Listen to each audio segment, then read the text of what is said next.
Bienvenidos nuevamente, vamos a continuar entonces, ya vimos la primera etapa que es la transformación de corriente AC a DC con ese convertidor de dos diodos y tap central.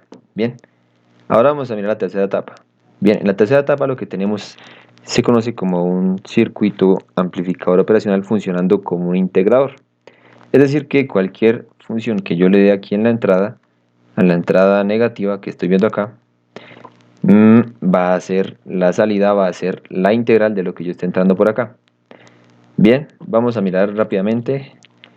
Este circuito lo que tiene principalmente es que el voltaje de la entrada no inversora y de la entrada inversora siempre va a ser el mismo, el cambio de voltaje va a ser el mismo. Por lo tanto, si aquí tengo 0 voltios, quiere decir que en la entrada no inversora también tengo 0 voltios. Bien, la entrada del circuito, es decir, la función de entrada a la que vamos a integrar va a ser la función de menos 12 voltios. ¿Sí? Esta de acá. Es lo que vamos a integrar. Bien. Y pues bueno, el transistor pues se encarga de darnos esa función de integración. ¿Qué la activa? O bueno, no la activa, en realidad pues esto integra siempre lo que hace el transistor. Ya lo veremos en breve. Bien. Entonces un amplificador como integrador, como lo vemos aquí en esto, pues tiene la siguiente ecuación. Aquí está el voltaje de entrada y el voltaje de entrada pues siempre va por la parte inversora. Tenemos la resistencia de entrada y tenemos que el voltaje de la entrada no inversora se conecta a tierra. Y entonces el voltaje de salida se retroalimenta, o más bien la entrada inversora se retroalimenta del voltaje de salida mediante un capacitor que hace, que pues si se conoce ustedes ya saben que la corriente de un capacitor es la capacitancia por la derivada del voltaje en el tiempo. Entonces gracias a eso y a un pequeño truco matemático, muy simple, la verdad no lo quise mostrar porque me dio pereza, pero lo pueden buscar ustedes, ¿bien? Y pues integrando esa función me queda esto. Recordemos entonces, si esta integral, si el voltaje de entrada no es una función pulso, no es una función triangular, no es una función sinusoidal, la salida pues va a ser una función del tipo, digamos, una curva dependiente. ¿Sí? Entonces si esto es un voltaje constante, pues yo tendría algo como esto a lo largo del tiempo. ¿Sí? Una recta con una pendiente m. Bien, eso sería. Entonces, pues lo que yo tengo aquí, gracias al capacitor, es una integración. Ahora, ¿qué sucede de especial? Vamos a mirar rápidamente, de pronto no hemos comprendido bien. ¿Qué me activa el transistor? Al transistor lo activa esta señal de pulso que yo tengo acá. Vamos a mirar aquí rápidamente.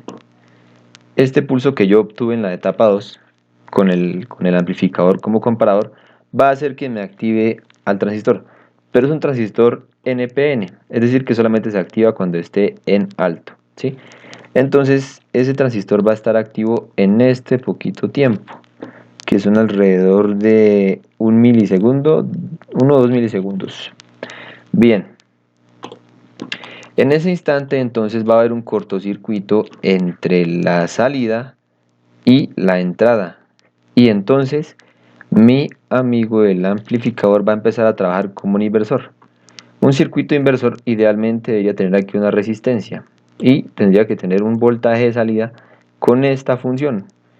Tiene que ser el negativo del voltaje de entrada por la resistencia de retroalimentación, que sería esta. ¿Sí? Pero como aquí yo no tengo resistencia de retroalimentación, quiere decir que hice un cortocircuito. Es decir, esto no existe y tampoco existe un voltaje de salida. Entonces la cuestión pues se pone un poquito complicada de explicar quizás, pero observemos entonces la gráfica. Veamos, entonces, observemos este punto. Donde está en cero, quiere decir que, a ver si puedo explicarles un poquito mejor la cuestión. A ver, tengo una entrada constante aquí en el voltaje de entrada por la entrada inversora. Y bueno, tengo las dos condiciones. Uno, cuando no está el transistor activo, tengo el circuito integrando. Pero entonces iniciemos el ciclo cuando está el transistor activo, es decir, tengo un amplificador solamente con mi inversor, con una ganancia de cero, perdón, con una ganancia nula, ¿sí? Entonces el voltaje de salida va a ser cero. Así que mi función de salida va a ser la siguiente. Como se convierte entonces en esto, la función de salida va a ser así. Traigamos el láser color azul. Va a ser así, va a ser 0 voltios, acá está, 0 voltios.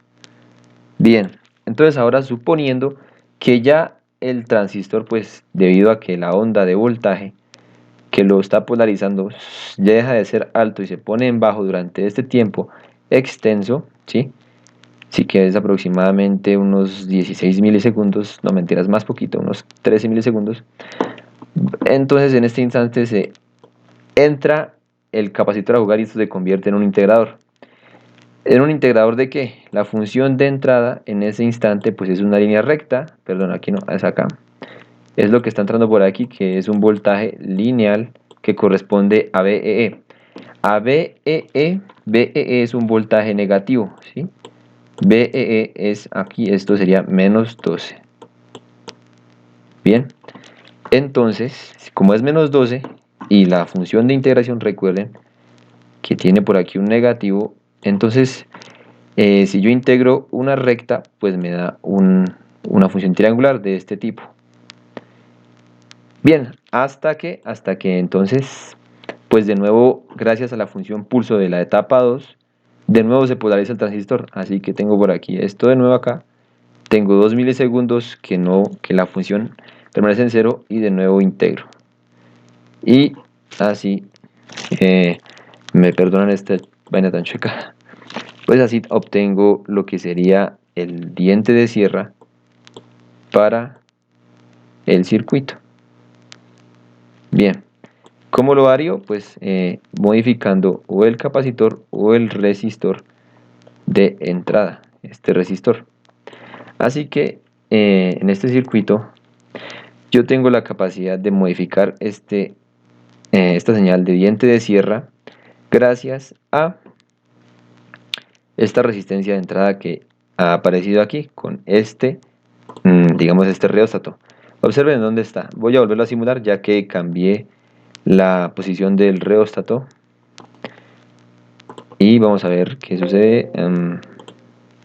Hacemos aquí simulat graph. Bien, observemos que la pendiente ha caído gracias a que modifiqué la resistencia. Bien, cuando cae la pendiente. Vamos a revisar entonces, pues bueno, ya tenemos lo que sería la tercera etapa de la señal PWM.